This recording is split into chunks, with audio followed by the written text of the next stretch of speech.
Em, el análisis de regresión lineal esencialmente lo que hace es vincular dos variables, o sea, al menos el análisis de regresión lineal simple, que es el contexto donde vamos a estar trabajando acá en la materia. Después tendrán bastante para profundizar en ello. Esencialmente esto nos permite realizar ejercicios donde buscamos causalidad, cuantificar alguna relación y también hacer pronósticos, ¿no? Eso vendría a ser un poco el mapa de aplicaciones posibles que tenemos.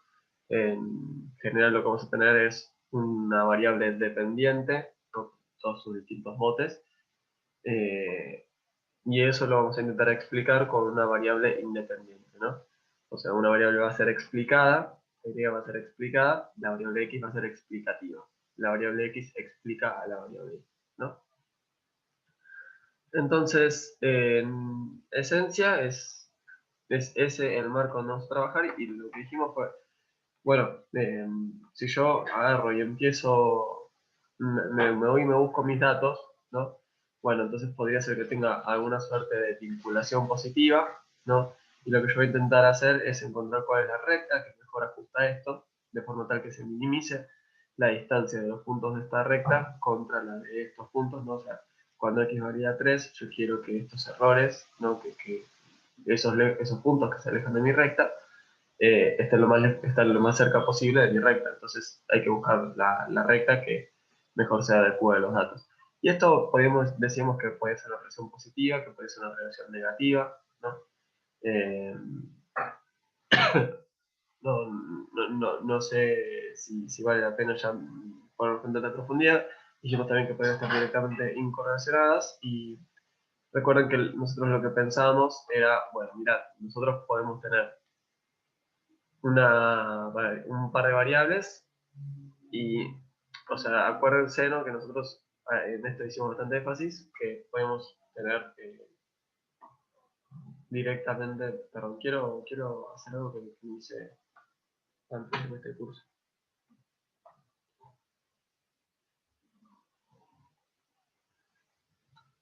Y acuérdense que decíamos que esto es una herramienta, ¿no? Y que esto sea una herramienta no quiere decir que sea perfecta. Ahora tenemos que repasar un poquito. Pero me gustaría hacer una aclaración, ¿no? Sobre la existencia de la vinculación entre variables. Que fíjense que estas dos variables están claramente vinculadas, ¿sí? O sea, yo veo esto y me doy cuenta que hay una relación cuadrática, hay una parábola que se forma, sea lo que sea estas dos variables, ¿no? Qué sé yo, podría hacer que sea el ingreso a partir de la edad, ¿no? Que uno, a medida que va pasando el tiempo, va ganando capital humano específico, y después va pasando el tiempo y eh, empieza a buscar, digo, estoy inventando, ¿no? Se puede observar que los individuos van buscando alternativas un poco más flexibles, sacrificando ingresos, y así, ¿no? En general, esto no es lo que se observa, ¿no? Para la edad laboral de las personas, no se observa esta forma en general, pero sí se ve una cierta no linealidad. Pero digo, en definitiva, nosotros podríamos tener tranquilamente una vinculación entre dos variables que no sea una nube de puntos como la veíamos antes, ¿no? Que tenía esta forma de acá, sino que podemos tener otro tipo de vinculación. Y voy a cambiar acá el color para hacer cómo quedaría nuestra recta, y nuestra recta probablemente se vería algo así como esto, ¿no? Y al ser horizontal, nosotros pensaríamos que no están relacionadas estas dos variables. Entonces es relevante hacer un análisis lo más envolvente y completo posible. En particular, para estimar una relación no lineal, tendríamos que hacer algunos estudios también adicionales, ¿no? O sea, no, yo acá, acuérdense, estoy hablando siempre del esquema más sencillo de todos, pero que una regresión no de significativa tampoco necesariamente implica que ya sabes que son dos variables independientes, ¿no? Es importante siempre tener un enfoque lo más completo, lo más integral posible. Bueno, entonces decíamos, ¿no?, que nosotros para avanzando, decíamos, bueno, tengo un modelo, ¿no? Ese modelo se compone por un ordenador de origen, una pendiente por una variable explicativa y un shock, un residuo, ¿no? Nosotros ese modelo lo vamos a estimar obteniendo los parámetros estimados, y si yo hago la ordenada del origen estimado más la pendiente estimada por el valor que saca obtener mi variable explicativa, eso me va a dar mi valor estimado de la variable dependiente. Del mismo modo, nosotros podemos obtener los residuos muestrales, ¿sí? Recuerdo esto de la de un sombrerito, que lo podemos componer como la resta entre i e i sombrero, ¿no? Bien, hablamos un poquito de que nos iban a interesar ciertas características para nuestros estimadores, y adentro de ese universo de características dijimos, bueno, yo quiero todo eso, listo, primero pararme en cierto marco, y lo que hicimos fue decir, bueno, estos van a ser nuestros supuestos, ¿no? Que dijimos que había algunas alternativas distintas, y que eso podía variar entre libros. Entonces, en general lo que dijimos fue, bueno, el modelo definitivamente puede expresarse de esta forma, ¿no? Fíjense que el caso recién que les di yo de una vinculación de y con x, así como curva, que no era lineal, eh, no lo podemos expresar así con x, ¿no? O sea, tendríamos que hacer algunas cositas adicionales después, que son temas más avanzados, ¿sí? Pero, digamos, en definitiva, lo que estamos pidiendo es, mira, nuestra variable dependiente efectivamente se vincula en forma lineal con la variable independiente, ¿no? Después hicimos un supuesto, ¿no?, que la medida condicional del error fuera 0, y decíamos que esto ya implicaba que el error estaba incorrelacionado con x. Después hicimos el supuesto de homoelasticidad, ¿no?, que esto lo que me requería era que yo no tuviera mayor amplitud de los shocks para distintos valores de x, sino que fuera siempre prácticamente constante. Y lo último era la no autocorrelación de los shocks. Y bueno, también, no sé, la distribución normal de los errores dijimos que estaba ahí, que era un supuesto que nos hacía coincidir en nuestros estimadores con los estimadores de nuestro método, y eso es buenísimo, pero no es que era un problema tan serio o complejo. Este set de supuestos dijimos, bueno, yo los tengo que conocer, tengo que saber que están ahí, tengo que saber interpretarlos a los fines de mi problema, ¿no? O sea, ¿qué implica que la esperanza del error condicional a x sea 0 en el contexto de mi problema, ¿no? No es lo mismo si yo estoy estudiando, haciéndose un estudio macro, un estudio micro, estoy estudiando empleo, estoy estudiando ingresos, o sea, puedo estudiar un montón de cosas. En econometría uno siempre va a estar haciendo supuestos, ¿no? Y la verdad que, digamos, yo no creo que sea tan interesante saber decir esperanza de u dado x igual a 0, sino que es mucho más interesante poder bajarlo al contexto de tu problema particular, ¿no? O sea, digamos, si no, lo único que necesitas hacer es copiar y pegar un libro y una matriz a lo que sea que estés haciendo, y si no lo interpretas en el contexto de tu problema, o no lo sabes interpretar en el contexto de tu problema, es un buen aviso de que tenés que profundizar un poco en tu comprensión del tema, ¿sí? Eh, en definitiva, nosotros dijimos, bueno, a los fines de la materia siempre vamos a estar cumpliendo con estos supuestos. Ya quienes siguen estudiando podrán eh, podrán irlos levantando y viendo cómo lidiar con ellos. Lo que dijimos es, cuando cumplimos con todo, tenemos parámetros insesgados, eficientes y consistentes. Si nosotros levantamos los supuestos 4 y 5, ¿no?, estos que hablan de la varianza y la congruencia del error, esos dos supuestos no me van a generar inconsistencia, que, o sea, en definitiva es una gran noticia.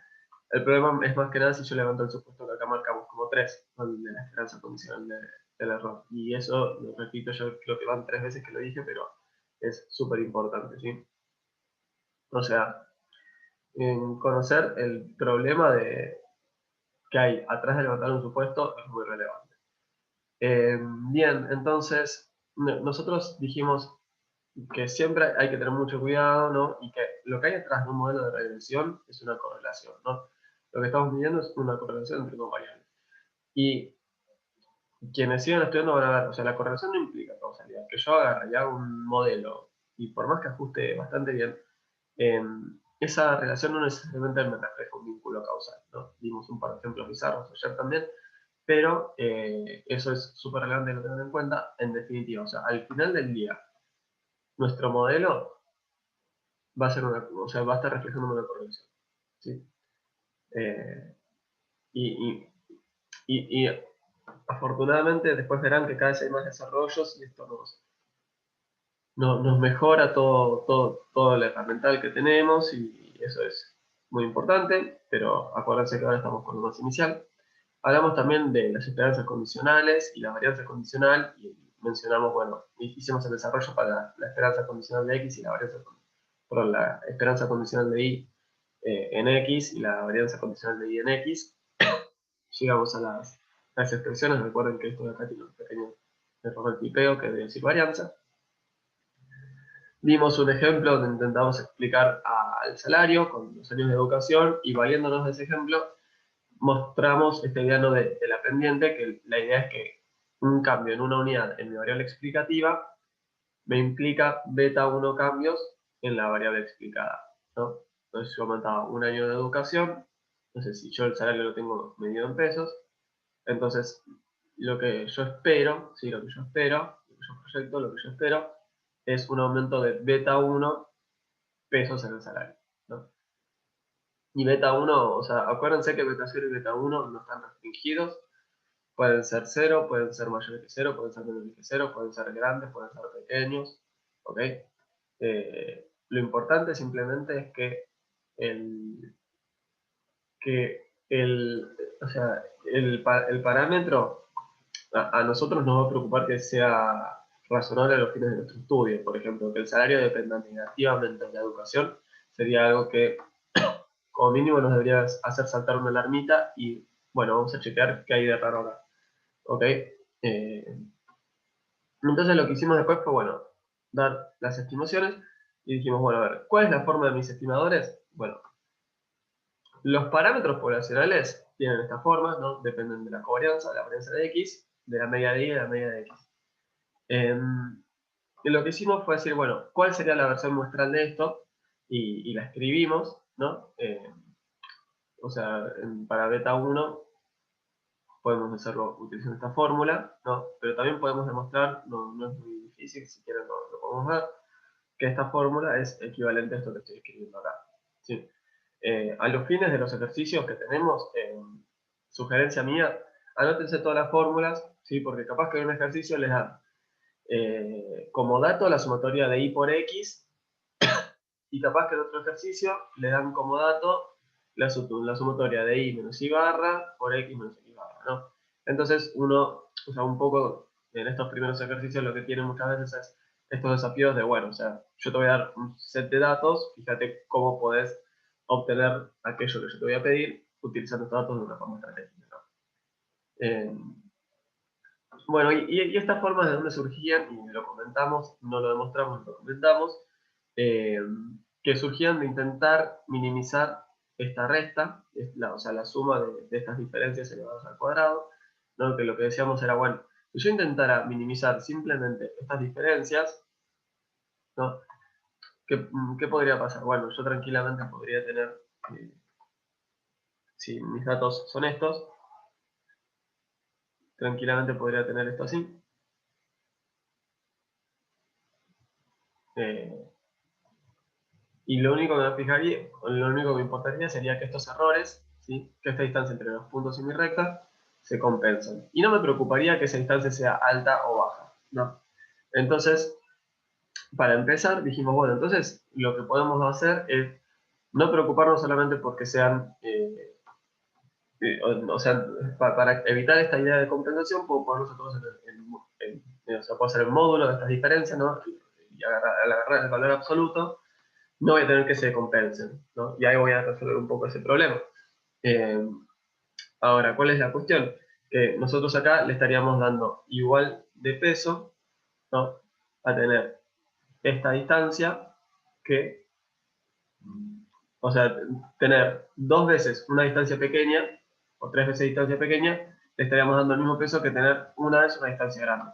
Y la gracia de esto es que si yo hago 3 veces una distancia pequeña, me va a pesar menos que una distancia muy grande. Entonces, al elevarlo al cuadrado, nosotros estamos castigando más, si se quiere, a aquellas desviaciones grandes, ¿no? Entonces, lo que vamos a hacer es con esto estimar la t. ¿Sí? Se puede demostrar que con esto vamos a obtener el estimador de la media de y condición en x. Existen otras alternativas que si quieren podemos comentar más adelante, pero de momento vamos con lo simple. Aparte dijimos que nosotros esto lo podremos estimar con máxima verosimilitud y que para hacerlo, o sea, recuerden que máxima verosimilitud, ¿no? O sea, dijimos, bueno, existe, pero ni demostramos cómo hacerlo. Bueno, también coincide con ese método si el error, o sea, si también satisfacemos el supuesto de que el error distribuye normal. Y hablamos de, o sea, así como cuando teníamos mi estimador de mu, era x barra, y x barra tenía una distribución. Bueno, del mismo modo, mis estimadores, o sea, beta 0 es un parámetro, así como antes mu era un parámetro, ahora estamos hablando de beta 0 como parámetro. ¿Y qué hacemos? O sea, a nosotros a mu lo intentamos estimar con x barra, un estimador es una variable aleatoria, con una cierta distribución. En nuestro caso, bueno, beta 0 es un parámetro, beta 0 sombrero es un estimador de ese parámetro y como tal es una variable aleatoria, y tiene esta distribución que señalamos acá.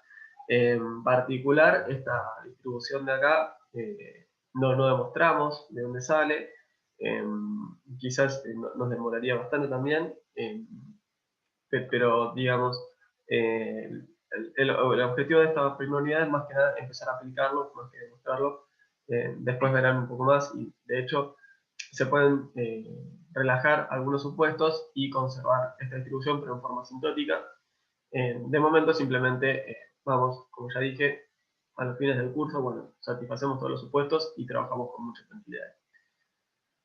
Lo que dijimos fue, bueno, yo acá tengo un problema, que es que yo adentro de estas distribuciones tengo, o sea, así como en su momento tenía x barra y x barra distribuía con un sigma ahí adentro que yo no lo conocía, a veces lo conocía, pero había veces que no lo conocía.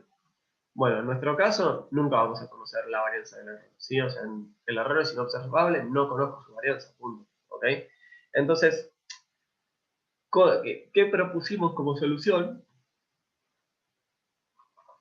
Dijimos, bueno, yo a esa varianza del error la puedo estimar, ¿sí? El estimador que voy a tener, y acá nuevamente tengo que borrar esta y demás. El estimador que voy a tener es la sumatoria de los errores muestrales elevado al cuadrado, todo eso dividido mi tamaño de muestra en los dos, ¿no? Y esto, fíjense que también es análogo a hacer mi valor observado, ¿no? Menos mi valor estimado, ¿no? O sea, si nosotros nos preguntamos a nivel gráfico, cómo, o sea, esto yo lo voy a tener todo en una planilla, si se quiere, ¿no? Voy a tener mi vector de y, mi vector de x, mi vector de y sombrero, y acá voy a hacer y menos y sombrero elevado al cuadrado, ¿no? Agarro estos dos datos, con esos datos hice mis estimaciones, y ahí completé esta columna. Acá tengo los desvíos elevado al cuadrado, y al final acá hago la sumatoria de todos esos desvíos, y yo te lo divido por n menor, ¿no? O sea, digo, no es tan complejo. A nivel gráfico, lo que está sucediendo es que yo voy a tener mi recta, ¿no? Que esa recta son mis valores estimados, mi valor esperado para y condicional en x, y lo que voy a tener es un valor observado, que puede estar por encima o puede estar por debajo, ¿no? Entonces yo me fijo, ¿cuál es la distancia entre mi valor observado y mi valor estimado? ¿No? Bueno, y esa distancia la elevo al cuadrado. Y lo mismo lo hago por si esto, para cada punto, ¿no? Así se vería gráficamente. Y eso lo vamos a dividir por n-2, ¿no? Si yo, no sé, esto surge, son datos de personas, y yo hice encuesta a 300 personas, bueno, tamaño de muestra 300, menos 2, 298. ¿Ok? Y, y ese es nuestro estimador de la varianza del error, ¿sí? Entonces, ayer, ya llegando, poniéndonos a punto con hasta donde llegamos ayer, lo que hicimos fue decir, bueno, dado que yo conozco las distribuciones de alguna manera, eh, aparte me puedo animar, perdón, aparte me puedo animar a hacer, o sea, aplicar las unidades que vimos más temprano, ¿no? Nosotros antes decíamos, bueno, a ver, yo hago mi estimación, o sea, desde que arrancó el primer parcial, que dijimos, bueno, yo hago mi estimación puntual para un parámetro, ¿no? Que yo, la realización de este estimador me dio 4. Después dijimos, bueno, también le puedo hacer un intervalo de confianza, ¿no? Es decir, que, bueno, el intervalo AB contiene a este parámetro con tanto nivel de confianza. Bueno, ok, perfecto. Y después pasamos a otra unidad donde dijimos, bueno, también podemos hacer test de hipótesis, ¿no? Yo voy a ir a la práctica, tomo una muestra, me fijo cuánto, o sea, dependerá de qué parámetro estoy intentando, de qué parámetro me interesa, con qué parámetro estoy trabajando, ¿no? Pero digamos, me vuelco a la práctica y digo, encuentro evidencia de que este parámetro es mayor que tal valor, menor que tal valor. Encuentro evidencia que me rechace la hipótesis de que este parámetro es igual a un valor, o que este parámetro es igual a este otro parámetro, ¿no? Entonces, ayer llegamos hasta los test de significatividad. ¿Está bien? ¿Y qué vendría a ser el test de significatividad? Bueno, dijimos, bueno, yo agarro, testeo si este parámetro es igual a 0 o no, y si es la ordenada al origen o si es la pendiente, tendrá una interpretación distinta, ¿sí? Y esa interpretación siempre va a ser funcional a nuestro problema, ¿no? No es que beta 1 tiene una interpretación unívoca para siempre, sino que, no sé, si estoy haciendo, no sé, una cuestión de salarios, bueno, entonces que es esa variable que me está intentando explicar los salarios, bueno, entonces efectivamente tiene un impacto positivo o negativo, dependerá de las hipótesis, etc. El test de significatividad individual, dijimos, lo componemos, si se fijan, lo que estoy haciendo es en la de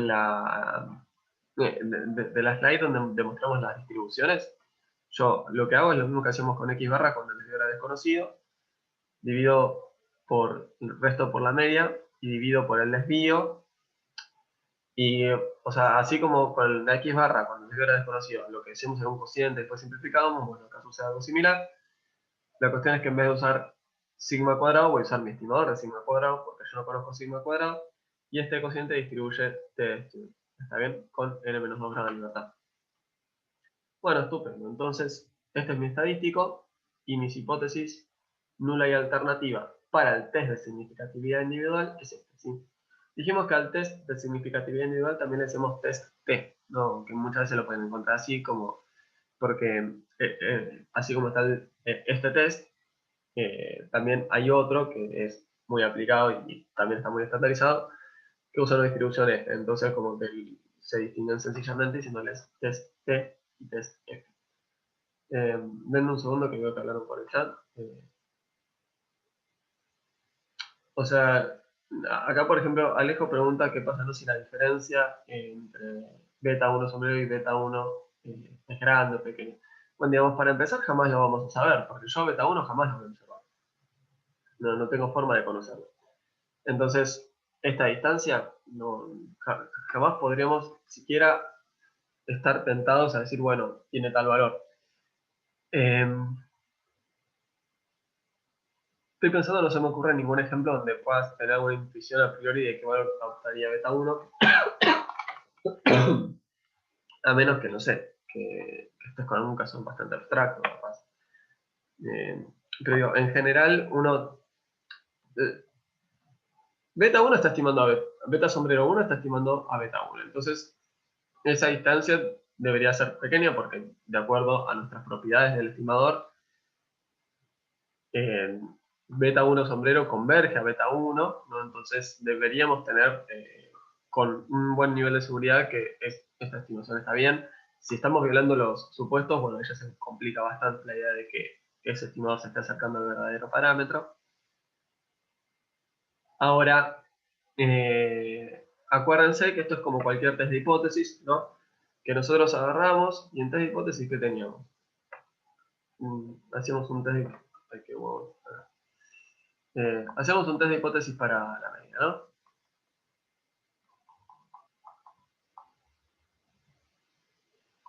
Voy a poner así, ¿no? Y lo que hacíamos en ese test de hipótesis, bueno, me armaba mi estadístico, ¿no? Sobre el desvío, y esto tenía una distribución. Ahora, lo que decíamos era, bueno, bajo la hipótesis nula, mu, ¿qué valor tiene? Tiene valor 100, listo. Y acá funciona lo mismo, o sea, bajo la hipótesis nula, este estadístico distribuye así. Bajo la hipótesis nula, ¿qué valor adopta beta 1? 0, de acuerdo a esta hipótesis. Imagínense que nosotros nos proponíamos, porque me interesaba a mí en mi caso particular, que ayer dijimos, ¿no? Como que capaz que uno está analizando una elasticidad o algo así, entonces puede ser que nos interese un determinado valor, no sé, el impacto. Mira, a mí me interesa que este impacto, ¿no? Porque beta 1 me parece un valor, o sea, X es una variable que impacta en Y y me interesa saber si ese impacto es mayor a tal valor, ¿no? Entonces ponemos 10. Bueno, si te interesa que sea mayor que ese valor, lo voy a poner en la alternativa, lo que nos interesa ver, ¿no? Que sea mayor. Y en ese caso, por hipótesis nula, esto vendría a ser 10. Y el resto, nada, ya es dato, ¿no? Porque beta 1 sombrero, ¿cuánto te dio beta 1 sombrero? Me dio, no sé, 11. La varianza del error, ¿cuánto te dio? Bueno, me dio 5, esta sumatoria de acá, que me da, qué sé yo, 100. Hago la raíz cuadrada de 5 sobre 100, 11 menos 10, y me fijo cuánto me da este estadístico, y bueno, rechazo o no rechazo. Del mismo modo, cuando hablamos, o sea, el test T es a dos colas, ¿no? O sea que voy a acumular alfa sobre 2 a cada costado. El test así estandarizado es ese, pero como dijimos, entonces yo tranquilamente podría proponerme otro set de hipótesis y que me interese esto de acá. Entonces, para eso yo, o sea, para el ejemplo que puse acá, y la región de rechazo acumularía todo alfa a la derecha. Esos son alternativas que uno puede elegir. No sé si hay alguna duda hasta acá, o comenzamos.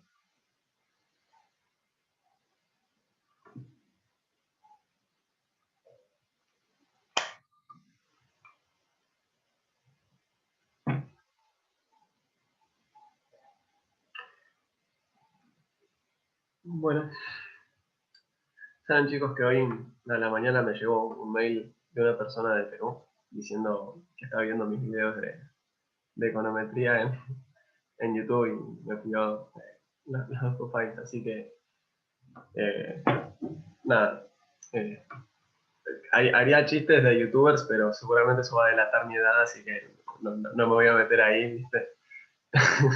No es buena idea. Eh, pero bueno, igual buenísimo que haya gente a la que le esté siguiendo. Vamos a continuar ahora con esto. Dijimos también, o sea, esto también lo vimos ayer, dijimos, bueno, en general a mí la verdad es que me interesa más beta 1 en la gran mayoría de los casos, ¿no? Y sino que beta 0 está más como para, si se quiere controlar, ¿no? Yo le tengo que dar un ordenador de origen, si no, el ajuste de esa recta probablemente sería peor. Pero pensemos que beta 1 en general me está hablando de la vinculación entre dos variables. Y beta 0 me está refiriendo más a un componente, o sea, a qué valor adopta y cuando x vale 0, ¿no? Si x vale 0, ¿cuánto vale y? Esto, o sea, y estimado, ¿no? O sea, y esperado. Si yo tenía estos datos, por ejemplo,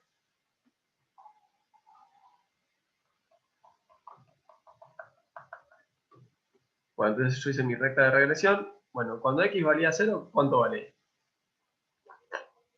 Esto de acá, ¿está bien?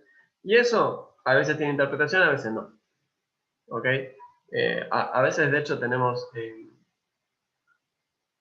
variables explicativas que no tiene sentido que adopten el valor 0, ¿no? Y a veces tenemos variables explicativas que sí tiene sentido que adopten el valor 0, y puede ser que me interese el valor de beta 0, ¿no? Que habíamos dicho el ejemplo, ¿no? Del ingreso y el consumo, y decimos, bueno, a ver, ¿cuánto consumiría yo si mi ingreso fuera 0? Y eso es lo que muchas veces se llama como consumo autónomo, entonces beta 0 tendría una interpretación. Y lo que hacemos es algo similar a lo que ya hicimos. Nosotros vamos a trabajar, le restamos la media y hacemos este cambiecito de acá, ¿no? Que le vamos a agregar un sigma, o sea, a sigma, lo vamos a poner estimado, y eso me cambia la distribución, deja de ser normal, sino que esté. No demostramos por qué esto distribuye así, pero bueno, nuevamente es quizás un poco más pragmática la unidad de esta o la parte que estamos dando ahora. Mi sugerencia hasta acá, sí, ahora vamos a empezar con lo nuevo. Mi sugerencia hasta acá es que intenten hacerse en una hojita, ¿no? En una suerte de machete. Les digo en una hoja, o sea, porque primero que es toda notación matemática y es mucho más rápido hacerlo en una hoja que no sé, en un programa. A menos que lo hagan con Paint o algo así. Y aparte porque está bueno que les quede presentado de forma rápida todas las formas, ¿no? Como una suerte de vademecum. Y con eso se me hace a mí, o sea, al menos a mí me parece que esto, yo les dije que no confío en memorizar fórmulas como método de aprendizaje, no creo que sea quizás el mejor camino. En una gran cantidad de casos, al menos no creo que sea el mejor camino. Pero acá creo que trabajar con las fórmulas va a ayudar un poco a comprender lo que hay detrás, porque al menos a mí lo que me pasa es que si me revoleas 600 fórmulas, me cuesta asimilarlas, cuando las empiezo a escribir las empiezo a entender, ¿no? Entonces, si a alguien le sirve el consejo, bueno, buenísimo. Pero aparte también porque les va a facilitar, no sé, estar resolviendo un ejercicio de la guía o cuando estén con el examen o lo que sea. Uy, ¿cómo era esto? Y lo tienen todo en una hojita y aparte, bueno, cuando uno se hace sus propios resúmenes, se hace amigo de esos resúmenes, entonces, bueno, amigo, amigo. Ahora vamos con lo siguiente, ¿sí? Dijimos, bueno, yo voy a agarrar mi parámetro, no lo conozco, lo estimo, y con esa estimación voy a poder hacer un test de hipótesis. Esas hipótesis podían ser lo que nosotros queramos, podían ser de mayor o igual contra menor, de lo que fuera. Dijimos, bueno, el caso más usual es igual contra distinto, ¿no? Igual a 0, distinto a 0, para ver si es estadísticamente significativo. Pero dijimos también, tranquilamente podríamos desarmarlo y armar cualquier otro tipo de hipótesis. Bueno, entonces, perdón, el intervalo de confianza vendría a seguir la misma lógica que recién, ¿sí?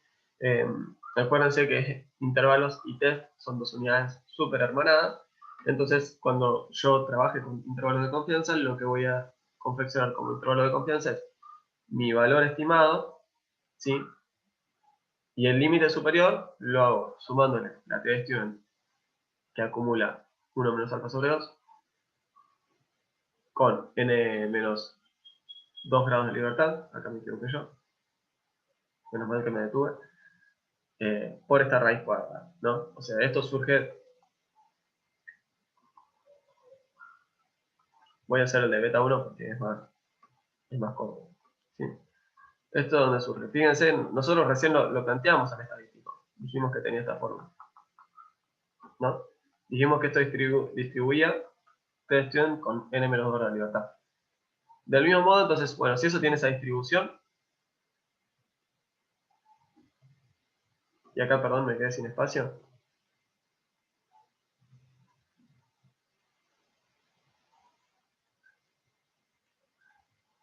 1 menos alfa sobre 2, n menos 2 grados de libertad, y acá les pongo puntitos suspensivos porque no me entra, ¿ok? Yo podría decir que, bueno, que esta probabilidad es igual a 1 menos alfa. ¿Sí? Voy a limpiar un poco. Seba, Sí, no entiendo, ¿esto es el límite superior, entonces? claro, estoy expresando el intervalo de confianza de otra manera, por eso les pido 2 segundos que lo muestro así. Si yo hago el despeje de acá, ¿no? ¿Qué me va a quedar? Voy a pasar esto multiplicando, voy a pasar beta 1 sombrero dividiendo, después voy a poder multiplicar por menos 1 en los tres lugares. ¿Ok? Y, o sea, ¿a qué se reduce eso? A que me va a quedar del lado izquierdo, beta 1 sombrero, menos esta expresión que tengo acá, menos T1 menos alfa sobre 2, n menos 2 grados de libertad, por la raíz cuadrada de sigma cuadrado sobre esta sumatoria.